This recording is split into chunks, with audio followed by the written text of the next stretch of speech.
संभावितस्य चाकीर्ति मरणादतिरिच्यते। सब लोग बहुत काल तक तेरी अपकीर्ति का कथन करेंगे। आज भी पदच्युत होने वाले महात्माओं में विश्वामित्र, पाराशर, निमि, श्रृंगी इत्यादि की गणना होती है। बहुत से साधक अपने धर्म पर विचार करते हैं, सोचते हैं कि लोग हमें क्या कहेंगे। ऐसा भाव भी साधना में सहायक होता है। इससे साधना में लगे रहने की प्रेरणा मिलती है। कुछ दूरी तक यह भाव भी साथ देता है। माननीय पुरुषों के लिए अपकीर्ति मरण से भी बढ़कर होती है। भयाद्रणादुपरतम् मौस्यन्ते त्वां महारथाः येषां च त्वं बहुमतो भूत्वा यास्यसि लाघवम्। जिन महारथियों की निगाह में तू बहुत माननीय होकर अब तुच्छता को प्राप्त होगा, वे महारथी लोग तुझे भय के कारण युद्ध से उपराम हुआ मानेंगे। महारथी कौन? इस पथ पर महान परिश्रम से आगे बढ़ने वाले साधक महारथी हैं। इसी प्रकार इतने ही परिश्रम से अविद्या की ओर खींचने वाले काम, क्रोध, लोभ, मोहादि भी महारथी हैं, जो तुझे बहुत सम्मान देते थे कि साधक प्रशंसनीय है, तुम उनकी निगाह से गिर जाओगे। इतना ही नहीं बल्कि अवाच्य वादांश्च बहून् वदिष्यन्ति तवाहिताः निन्दन्तस्तव सामर्थ्यम् ततो दुःखतरं नु किम्।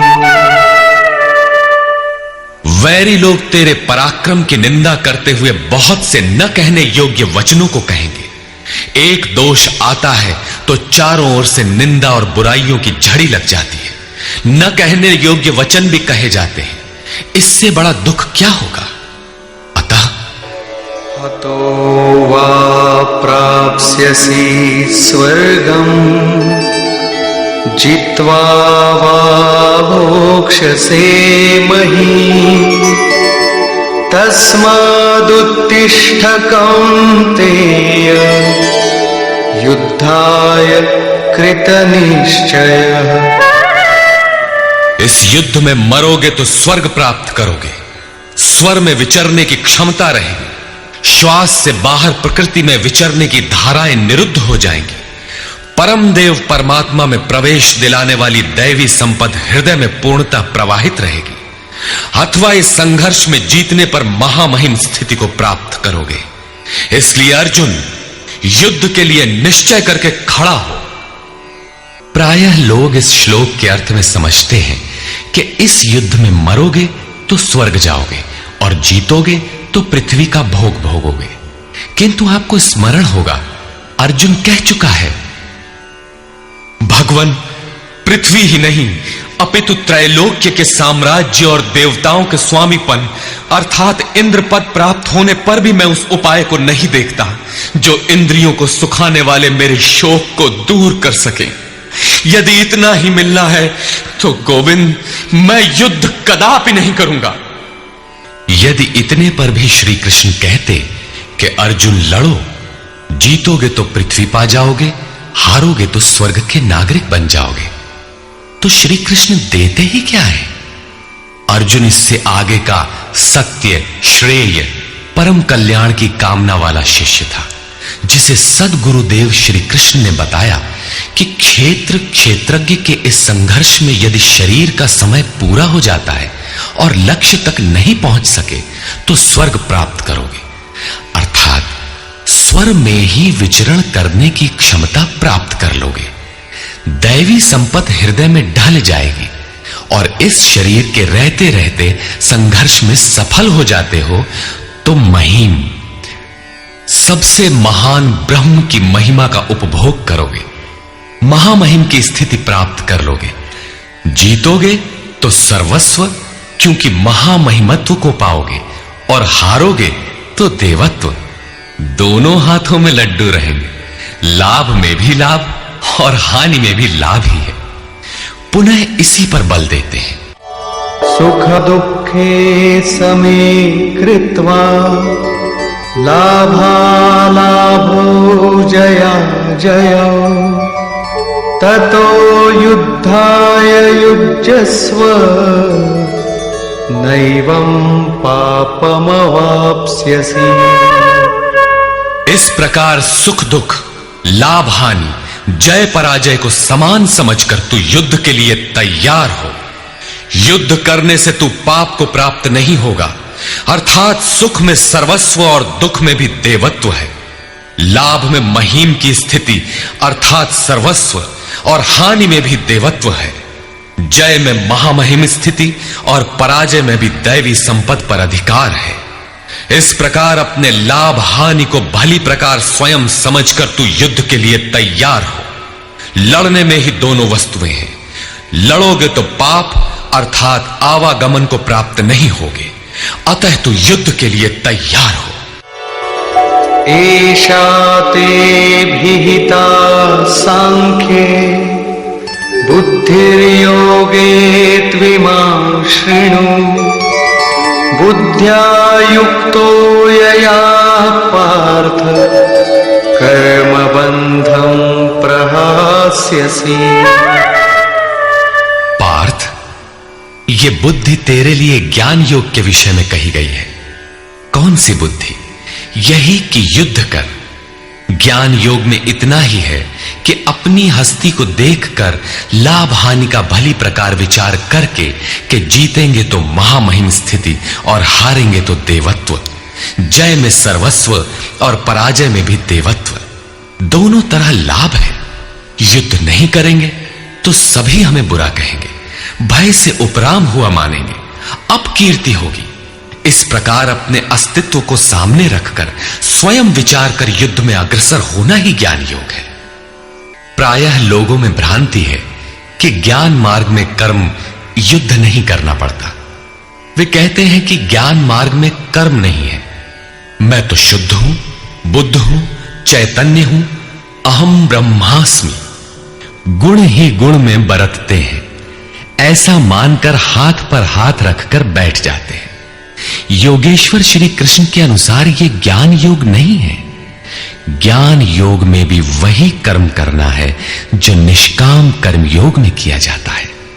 दोनों में केवल बुद्धि का, दृष्टिकोण का अंतर है। ज्ञान मार्गी अपनी स्थिति समझकर अपने पर निर्भर होकर कर्म करता है, जबकि निष्काम कर्मयोगी इष्ट के आश्रित होकर कर्म करता है। करना दोनों मार्गों में है और वो कर्म भी एक ही है जिसे दोनों मार्गों में किया जाना है। केवल कर्म करने के दृष्टिकोण दो हैं। अर्जुन, इसी बुद्धि को अब तू कर्म योग के विषय में सुन, जिससे युक्त हुआ तू कर्मों के बंधन का अच्छी तरह नाश करेगा। यहां श्री कृष्ण ने कर्म का नाम पहली बार लिया, लेकिन यह नहीं बताया कि कर्म है क्या। अब कर्म न बताकर पहले कर्म की विशेषताओं पर प्रकाश डालते हैं।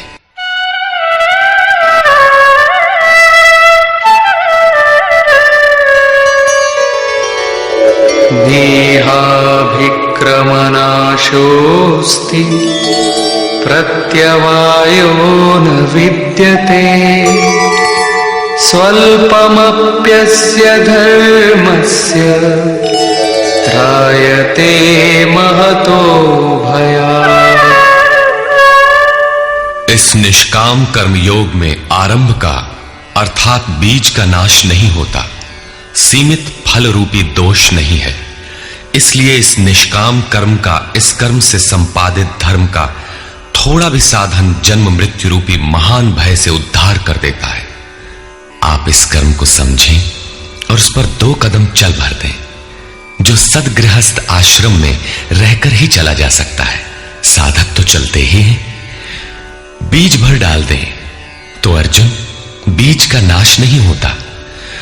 प्रकृति में कोई क्षमता नहीं, ऐसा कोई अस्त्र नहीं कि उस सत्य को मिटा दे। प्रकृति केवल आवरण डाल सकती है, कुछ देर कर सकती है, किंतु साधन के आरंभ को मिटा नहीं सकती। आगे श्री कृष्ण ने बताया कि सभी पापियों से भी बड़ा पापी ही क्यों न हो, ज्ञान रूपी नौका द्वारा निसंदेह पार हो जाएगा।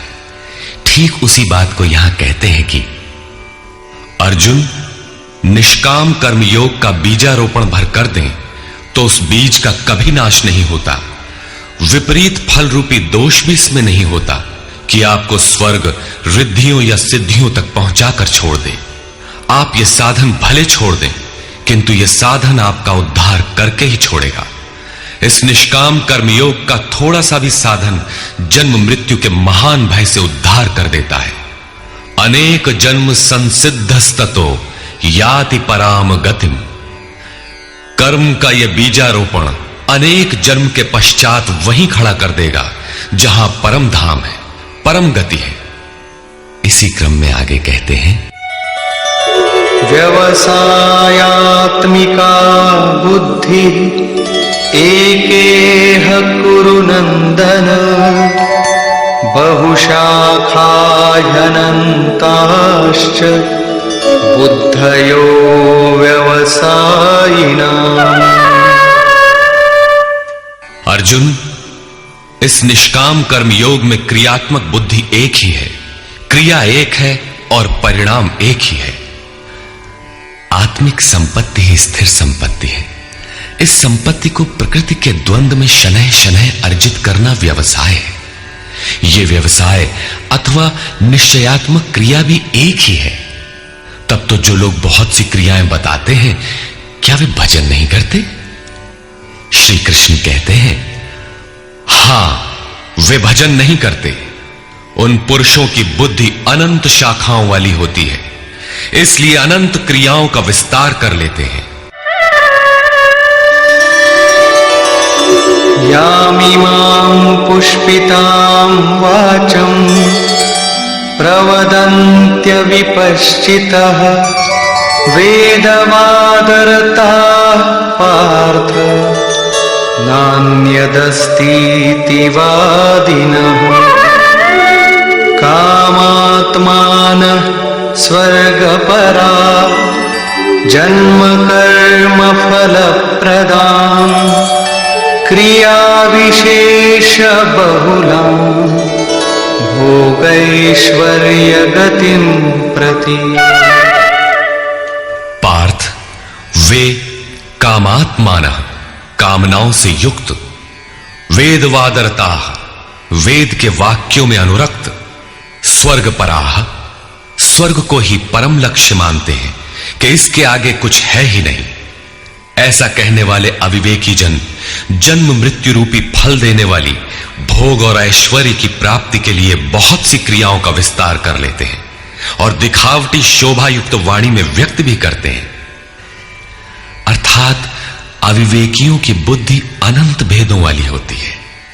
वे फल वाले वाक्य में ही अनुरक्त रहते हैं, वेद के वाक्यों को ही प्रमाण मानते हैं, स्वर्ग को ही श्रेष्ठ मानते हैं। उनकी बुद्धि बहुत सी भेदों वाली है, इसलिए अनंत क्रियाओं की रचना कर लेते हैं। वे नाम तो परम तत्व परमात्मा का ही लेते हैं, किंतु उसकी ओट में अनंत क्रियाओं का विस्तार कर लेते हैं। तो क्या अनंत क्रियाएं कर्म नहीं है? श्री कृष्ण कहते हैं, नहीं, अनंत क्रियाएं कर्म नहीं है। तो वो एक निश्चित क्रिया है क्या? श्री कृष्ण अभी ये नहीं बताते। अभी तो केवल इतना कहते हैं कि अविवेकियों की बुद्धि अनंत शाखाओं वाली होती है, इसलिए वे अनंत क्रियाओं का विस्तार कर लेते हैं। वे केवल विस्तार ही नहीं करते, अपितु आलंकारिक शैली में उसे व्यक्त भी करते हैं। उसका प्रभाव क्या होता है? भोगैश्वर्य प्रसक्तानां